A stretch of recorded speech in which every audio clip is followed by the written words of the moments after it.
Untuk menuju Indonesia emas itu harus bersih narkoba. Nah, yang paling utama yaitu aturan di bawah undang-undang narkotika harus kita rubah semua. Rakyatnya. Iya, rakyat. Apa hukumannya?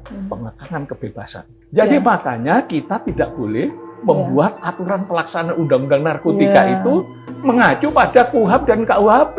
Apakah undang-undangnya harus dirubah? Kalau saya bilang ya kecelakaan legislasi, Bu. Ya, kalau mau dirubah undang-undangnya secepatnya.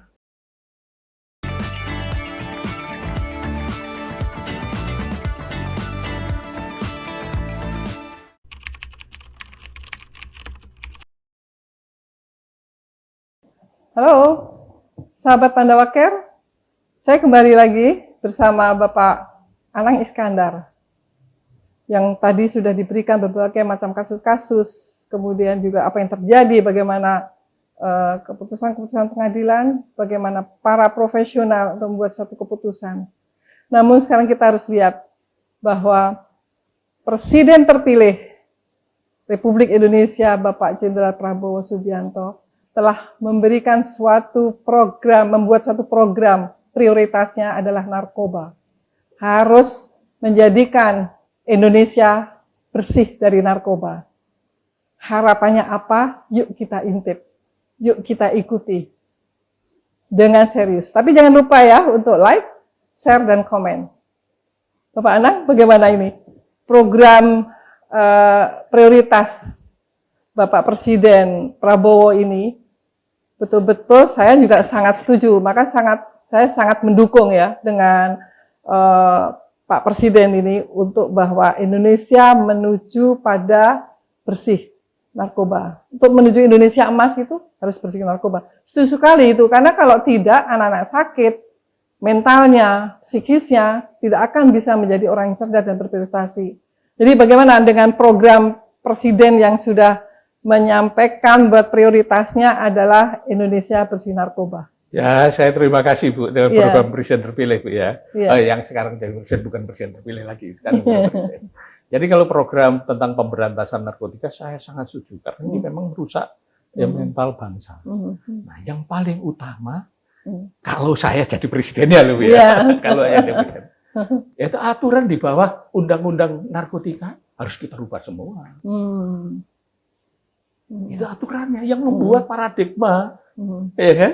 Undang-undang narkotika itu di penjara, penyalahguna di penjara, kemudian pengedarnya tidak dimiskinkan.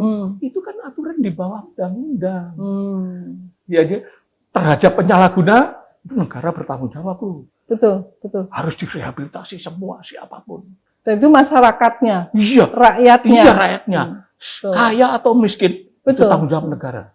Bukan Bukan dipilihin yang miskin saja, di penjara. yang di penjara, yang direhab atau yang di penjara gitu.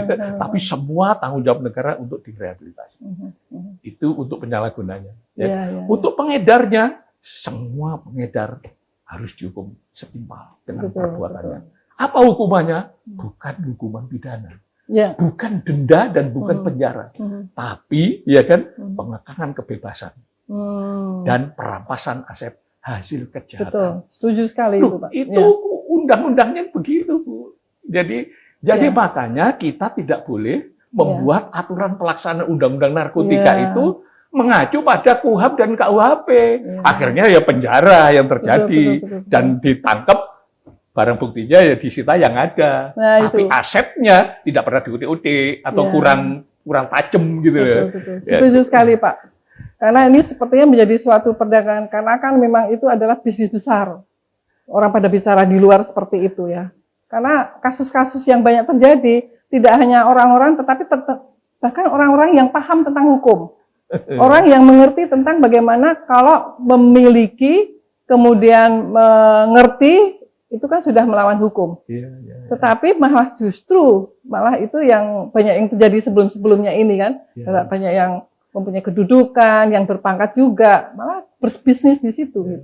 Nah itu gimana Pak? Apakah undang-undangnya harus dirubah? Karena sudah lama juga ya Pak undang-undang. Undang-undang ini memang sebenarnya undang-undang ini sangat modern, fleksibel, menggunakan teknologi modern. Bayangkan Bu, tidak ada undang-undang yang mengatur tentang undercover buy. Mhm. Itu teknik menangkap pengedar, ya, undercover, control delivery. Ya. Itu di Undang-Undang Narkotika itu dicantumkan, Bu. Kerjasama internasional Ya. yang bisa mengesampingkan, ya kan, diplomasi. Ya. Itu. Jadi sebenarnya Undang-Undang Narkotika sangat modern, tapi di tangan masyarakat yang tidak memahami masalah narkotika, ya kan, menjadi aneh, gitu loh, Bu, menjadi aneh. Bayangkan penyalahgunaan narkotika itu diancam pidana. Dihukumnya bukan secara pidana. Itu aneh, toh, Bu. Betul ya. Nah, ini kalau nggak dipelajari benar kekhususan ini, maka masyarakat juga tidak paham. Betul. Bahwa penyalahgunaan diancam dengan pidana, dihukumnya harus rehabilitasi, masyarakat nggak ngerti. Ya itu. Ya. Dihukum menjalani rehabilitasi atas putusan hakim itu adalah hak. Hak seorang terdakwa. Betul. Supaya pulih dari sakit adiksi yang dideritanya. Betul. Bukan di penjara. Boleh gitu. Nah, kemudian ini Pak, ini kan kalau narkoba ini kan terkait dengan beberapa kementerian ini. Ada kesehatan, kemudian sosial, kepolisian, BNN. Seharusnya apa sih terjadi kesenjangan, kemudian kalau terkesan kok sepertinya rakyat jadi korban terus gitu. Harusnya apa Pak yang itu dilakukan itu? Ya ini kalau saya bilang ya kecelakaan legislatif, Bu. Kecelakaan legislatif. Kecelakaan legislatif. Betul, ya. Jadi saya juga ikut prihatin ya. Jadi memang amanat membentuk undang-undang narkotika itu ya membentuk badan yang tugasnya mengkoordinir langkah preventif dan langkah represif. Karena apa?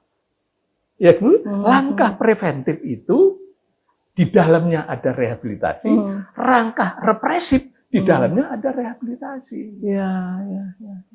Jadi meskipun langkah penindakan ketangkep misalnya, di dalamnya ada langkah represif. Nah, inilah kenapa harus dibentuk badan yang mengkoordinir langkah represif dan langkah preventif. Tetapi ini dalam undang-undang kita nggak kelihatan. Betul. Nah, undang-undang narkotika itu tidak kelihatan kalau dibaca pasal 1 sampai pasal terakhir, ya kan? Itu nggak kelihatan.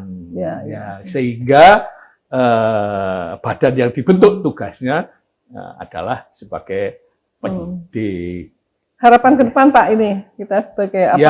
Harapan ke depan ya. Buat pemerintah. Ya pemerintah untuk ya kalau mau dirubah undang-undangnya secepatnya. Jangan mikir-mikir kemarin sudah menjadi prioritas, Bu. Betul. 5 tahun kemarin kita tunggu-tunggu sampai kelenger, ternyata ya DPR tidak mampu menyelesaikan. Semoga Presiden Bapak Prabowo juga akan terus melakukan suatu langkah-langkah perbaikan sehingga rakyat itu tidak akan mengalami suatu kecelakaan tadi itu. Jadi sesungguhnya Bu hanya merubah beberapa pasal saja. Mari merevisi beberapa pasal. Dan itu diperlukan para pakar-pakar semua. Nggak sulit. Tapi jangan menggunakan paradigma pidana. Nah, kalau menggunakan paradigma pidana, kemudian aturan pelaksanaannya juga pidana lagi, ya kembali lagi penjara lagi. Betul. Kapasitas semakin penuh. Memang gagah. Lapasnya tidak ditambah lagi, tapi manusia yang masuk semakin banyak. Gagah di penindakan. Bisa menangkap. Menangkapnya bisa, memenjarakannya bisa. Wah, pokoknya penegak hukum hebat lah. Tetapi menghasilkan generasi yang tidak baik. Ada di Indonesia itu, coba bayangkan, saya juga sedih Bu. Amar Juni itu 3 kali bolak-balik di penjara. Ibra, Bu itu 6 kali bolak-balik penjara. Kemudian Rio Revan 5 kali bolak-balik penjara. Saya sedih, masa orang warga bangsa itu dipenjarai bolak-balik, padahal dia umur berapa? Dan masih produktif, masih punya masa depan. Sekarang ini seperti Amar Juni ini sudah 3 kali. Yang bersangkutan kalau tidak direhabilitasi dengan baik, keluarganya care, ya kan? Betul. Penegak hukumnya care gitu ya. Betul. Itu nanti pasti ngulang lagi ke 4 kali. Iya. Boleh dicatat. Iya. Karena dia kondisi ketergantungan narkotika, atau nggak Iya, disembuhkan, iya. dia pasti nanti keluar dari penjara. Atau paling tidak nanti di dalam penjara bisa juga mengkonsumsi narkotika. Betul. Tadi. Bahkan ada juga mungkin malah jadi kenal-kenal yang lebih berat-berat, tambah pengalaman, tambah lebih pintar lagi. Iya, itu kalau dia berkarir di situ. Terima kasih banyak Ya, Pak ya, Anang ya. dengan apa yang telah diberikan, dan tentu saja nih sahabat Pandawa Care menjadi suatu perhatian kita, jauhi narkoba, jadikan desa bersih narkoba, dan kita ikut mendorong pemerintah untuk menjadikan Indonesia bersih narkoba. Lindungi keluarga kita dan jangan menyalahgunakan narkotika. Tentu saja karena sudah tahu kalau sudah masuk pada ranah yang namanya narkoba, narkotika, hukum bisa berjalan. Satu kali lagi, like, share, dan komen. Terima kasih. Salam.